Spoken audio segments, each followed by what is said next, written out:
तो पिछले पार्ट में हमने देखा तांजीरो एक गांव में जाता है जहां हर रात एक जवान लड़की गायब हो रही थी। उस गांव में तांजीरो का सामना 3 डीमन से होता है और नेज़ुको उन डीमंस को मारने में तांजीरो की मदद करती है। उन डीमंस को मारने के बाद तांजीरो का क्रो उसे उसके दूसरे मिशन पर टोक्यो जाने को कहता है। अब तांजीरो टोक्यो की ओर निकल पड़ता है और रात तक तांजीरो टोक्यो पहुंच जाता है। टोक्यो शहर को देखकर तांजीरो बहुत हैरान हो जाता है क्योंकि उसे बिल्कुल भी नहीं पता था कि टोक्यो इतना एडवांस शहर बन चुका है। रात के टाइम में भी पूरा टोक्यो जगमगा रहा था और हर जगह लोगों की भीड़ थी और पूरे शहर में बड़ी बड़ी बिल्डिंग्स बनी हुई थी। अब रात हो चुकी थी तो नेज़ुको भी तांजीरो के साथ ही चल रही थी। इतनी भीड़ को देखकर तांजीरो को कुछ भी समझ नहीं आ रहा था कि अब उसे कहाँ जाना चाहिए। तो वो एक पतली सी गली में चला जाता है, लेकिन वहाँ एक कपल अपने ही काम में बिजी थे। तो तांजीरो नेज़ुको को लेकर वहाँ से तुरंत निकल आता है। शहर में उसे कुछ भी समझ नहीं आ रहा था कि अब उसे कहाँ जाना चाहिए। तो वो नेज़ुको को लेकर शहर के थोड़ा बाहर आ जाता है जहाँ वो एक ठेले पर बैठकर कुछ खाने के लिए ऑर्डर करता है। नेज़ुको सो रही थी और तांजीरो जैसे ही नूडल्स खाने लगता है तो उसे एक डीमन की स्मेल आती है। उस स्मेल को सूंघते ही तांजीरो के हाथ से नूडल की प्लेट गिर जाती है क्योंकि वो किसी आम डीमन की स्मेल नहीं थी। ये स्मेल बिल्कुल वैसी थी जैसी तांजीरो को अपने घर के बाहर से आई थी जब उसकी फैमिली को डीमन ने मारकर खा लिया था। तांजीरो को लगता है कि ये मुजान की स्मेल है जिसने उसकी फैमिली को मारा है। वो भागकर उस स्मेल का पीछा करने लगता है। भीड़ में एक आदमी जिसने कोट और हैट पहनी हुई थी, तांजीरो को उसी के अंदर से ये स्मेल आ रही थी। तांजीरो को यकीन था कि ये मुजान ही है। तांजीरो पीछे से मुजान का नाम लेकर उसके कंधे पर हाथ रखता है जिस पर मुजान पलटकर तांजीरो की ओर देखता है। मुजान की आंखें खून जैसी लाल थीं। तांजीरो उसे देखते ही समझ जाता है कि ये मुजान है। तांजीरो अपनी तलवार निकालने ही वाला था कि तभी एक बच्ची मुजान को पापा कहकर बुलाती है। तांजीरो देखता है कि मुजान की गोद में एक बच्ची है और वो बच्ची मुजान से कहती है, पापा ये कौन है। ये देखकर तांजीरो के होश उड़ जाते हैं कि मुजान टोक्यो में एक इंसान बनकर रह रहा है। मुजान तांजीरो को कहता है कि मैं तुम्हें नहीं जानता। तभी मुजान के पास एक लेडी आती है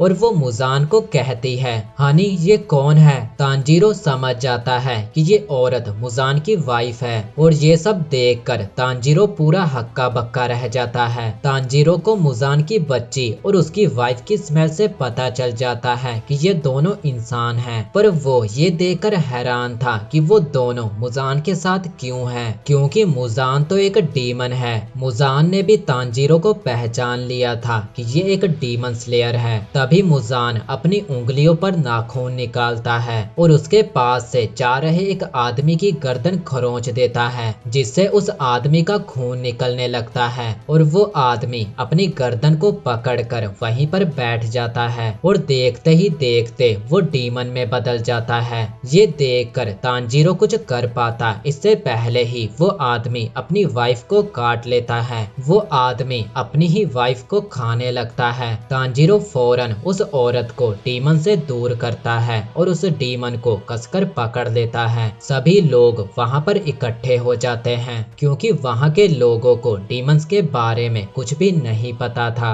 वो औरत अपने पति को देखना चाहती थी लेकिन तांजीरो उस औरत को पहले अपना ध्यान रखने को कहता है और जितना हो सके वो अपने जख्म को कसकर दबा कर रखे। 2 आदमी उस औरत की मदद करने के लिए आगे आते हैं। वो डीमन तांजीरो से खुद को छुड़ाने की पूरी कोशिश कर रहा था। इधर मुजान की वाइफ और उसकी बच्ची ये सब देखकर काफी ज्यादा डर जाते हैं तो मुजान उन दोनों को वहां से लेकर जाने लगता है। तांजीरो मुजान को देखता है कि वो यहाँ से जा रहा है। तांजीरो समझ नहीं पा रहा था कि वो मुजान का पीछा करे या फिर इस डीमन को पकड़ कर रखे। अगर उसने इस डीमन को छोड़ दिया तो ये डीमन आसपास के बहुत सारे लोगों को मार देगा। इसीलिए तांजीरो उस डीमन को छोड़कर नहीं जाता और चिल्लाते हुए मुजान को कहता है, तुम दुनिया दुनिया में कहीं भी चले जाओ, लेकिन अब मुझसे नहीं बच सकते, और अगर तुम नर्क में भी चले गए तो मैं तुम्हें वहां से भी ढूंढ निकालूंगा, और मरने से पहले तुम जो चीज देखोगे वो मेरी तलवार होगी। तुमने जो किया है उसके लिए मैं तुम्हें कभी भी माफ नहीं करूंगा। मुजान की वाइफ उससे पूछती है कि ये आदमी ऐसे क्यों कह रहा है,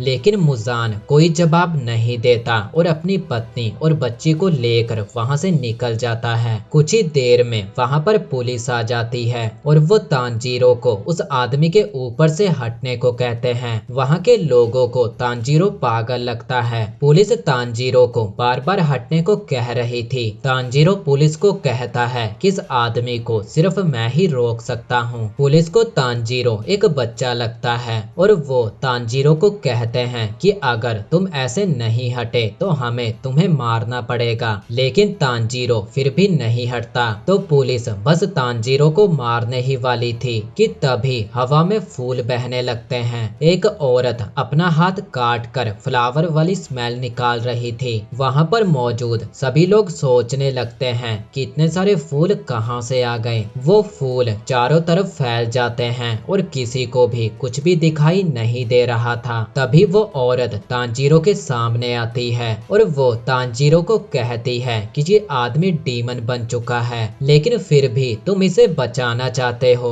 वो औरत बताती है कि वो एक डीमन है, पर साथ ही में वो एक डॉक्टर भी है। वो भी इस आदमी की मदद करना चाहती है और उसे भी मुजान को मारना है। इधर मुजान अपनी पत्नी और बच्ची को घर भेज देता है और उन्हें कहता है कि मुझे कुछ काम है। इतना कहकर मुजान वहाँ से चला जाता है। वो एक सुनसान सी गली में जाता है। उसी रास्ते से दो भाई और एक लड़की शराब पीकर आ रहे थे। छोटा वाला काफी ज्यादा नशे में था और वो मुजान से टकरा जाता है, लेकिन मुजान उसे सॉरी कहकर वहाँ से जाने लगता है। पर वो लड़का बिना बात के मुजान से पंगा लेता है, लेकिन मुजान उसे कहता है कि मेरे पास तुम्हारे लिए टाइम नहीं है, मैं बहुत जल्दी में हूँ। पर वो लड़का मुजान को कहता है कि तुम्हारा सफेद चेहरा देखकर लगता है कि तुम पहले ही मर चुके हो। ये सुनकर मुजान को काफी ज्यादा गुस्सा आ जाता है और वो उस लड़के को एक पंच मारता है,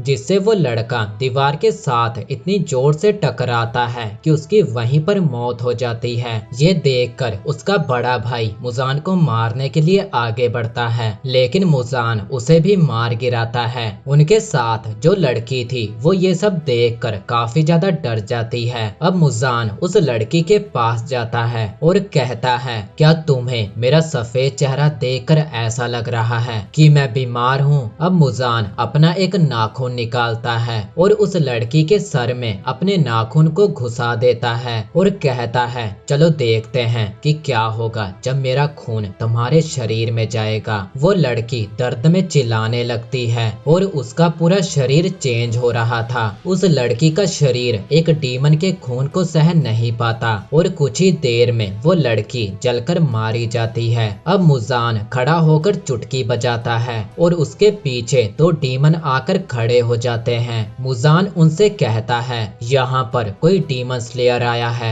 जिसने हानाकुड़ा इयररिंग्स पहनी है और तुम्हें उसका सर मेरे पास लेकर आना है। मुजान के इतना कहते ही वो डीमन वहाँ से चले जाते हैं। मुजान हानाकुड़ा इयररिंग्स का नाम लेकर काफी ज्यादा डर जाता है और एक सीन याद करता है जिसमें एक आदमी ने बिल्कुल वैसी ही इयररिंग्स पहनी हुई थी और वो आदमी किसी के ऊपर तलवार रखकर खड़ा था।